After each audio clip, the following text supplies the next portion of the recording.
अस्सलाम वालेकुम अज़ीज़ तलबा व तालिबात शोबे आर्ट्स व कॉमर्स और अज़ीज़ सामईन, कल मैंने आप लोगों को एक घर का काम दिया था कि नज़म की ख़ास किस्में कौन कौन सी हैं। तो आज हम देखेंगे कि भी वो ख़ास किस्में, मुझे पता है कि बहुत सारे बच्चों को पता है कि भी नज़म की किस्में कौन कौन सी हैं। फिर भी देखेंगे। नंबर 1 है हम्द। हम्द किसे कहेंगे? जो नज़म अल्लाह ताला की तारीफ़ व तौसीफ़ में लिखी जाती है उसे हम्द कहते हैं। अज़ीज़ तलबा व तालिबात, इब्तिदाई जमातों से ही ये चलन रहा है कि भी हिस्सा नज़म की जो शुरुआत होती है वो हम्द से होती है, यानी इसमें अल्लाह ताला की तारीफ़ व तौसीफ़, बड़ाई व बुज़ुर्गी बयान की जाती है। उस नज़म को क्या कहेंगे? हम्द कहेंगे। उसके बाद देखेंगे कि भी नात। नात से क्या मुराद है?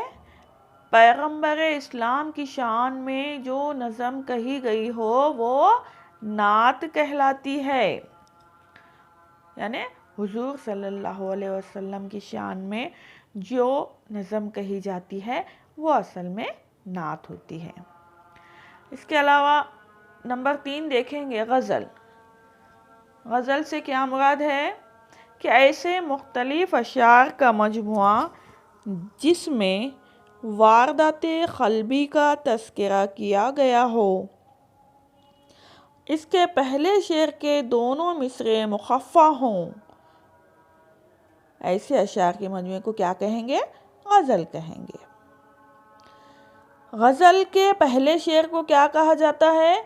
मतला कहा जाता है। गज़ल का जो पहला शेर होता है उसे मतला कहते हैं, जिसमें क़ाफ़िये की पाबंदी होती है। और अगर दूसरा शेर भी मुख़फ़्फ़ा हो, यानी क़ाफ़िये का पाबंद हो, तो उसे क्या कहेंगे? हुस्ने मतला कहते हैं।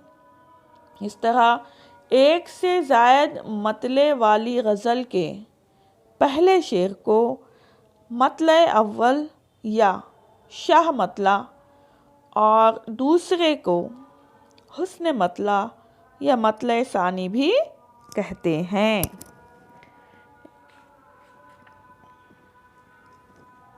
अज़ीज़ तलबा व तालिबात, इसके बाद हम देखेंगे भाई क़सीदा। क़सीदे से क्या मुराद है?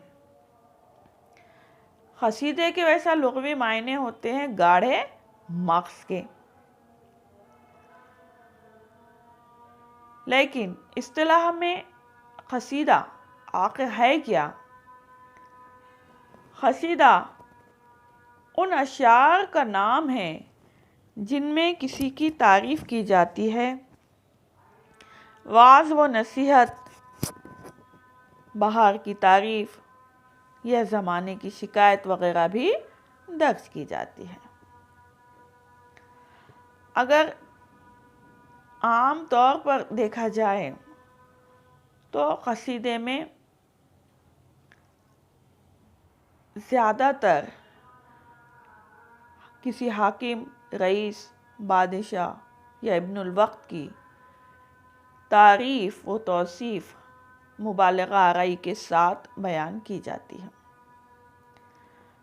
तो खैर, जो क़सीदा है, क़सीदा दरबारों की देन है, और धीरे धीरे जो दरबार ख़त्म हुए, यानी बादशाही जो ख़ात्मा हुआ बादशाहत का, तो क़सीदे को भी ज़वाल आ गया। क़सीदे के उमूमन 4 जुज़ होते हैं या हिस्से होते हैं। पहला तशबीब। तशबीब क्या है ये? इसमें बहार या ज़माने की शिकायत या हुस्न व इश्क़ की कैफियत वग़ैरह बयान की जाती है।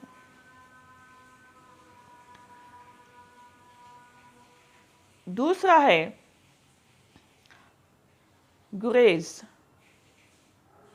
तमहीद के बाद मतलब की तरफ मुतवज्जे होने को गुरेज़ कहते हैं। ये हिस्सा क़सीदे की तरह जान होता है,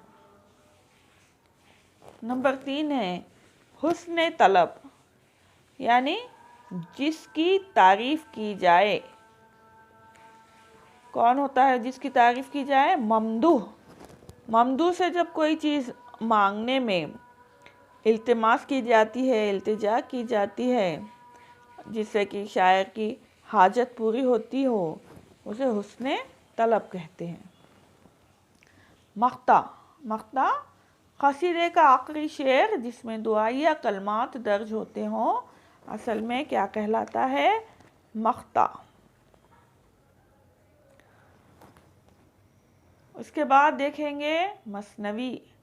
اصطلاح میں مثنوی ان اشعار کو کہتے ہیں جن میں 2 مصرعے آپس میں مخفف ہوں۔ مثنوی کے لیے عروض میں خاص وزن اور بحر بھی کیا ہے؟ مقرر ہیں۔ اس کے بعد دیکھیں گے مرثیہ۔ مرثیے کے لفظی معنی ہیں ماتم کرنا یا رونا، لیکن خصوصی اصطلاح میں مرثیہ وہ نظم ہے جس میں شہدائے کربلا کے واقعات کا درد انگیز بیان ہو۔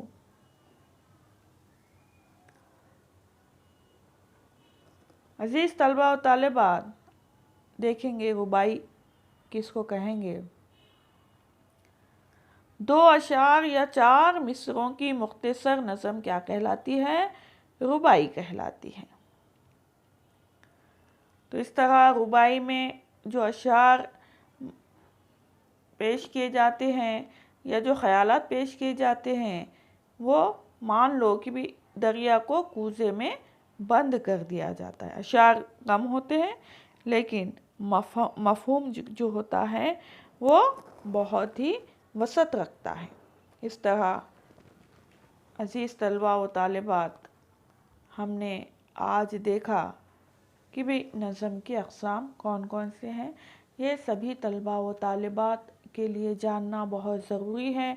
تو میں تمام طلبہ و طالبات سے مخاطب ہو کر انہیں گھر کام دیتی ہوں کہ بھی آپ لوگ یہ تمام اقسام کے بارے میں معلومات حاصل کریں گے، اس کی تعریف لکھیں گے، اگر کچھ مثالیں یاد ہے تو مثالیں بھی لکھیں گے۔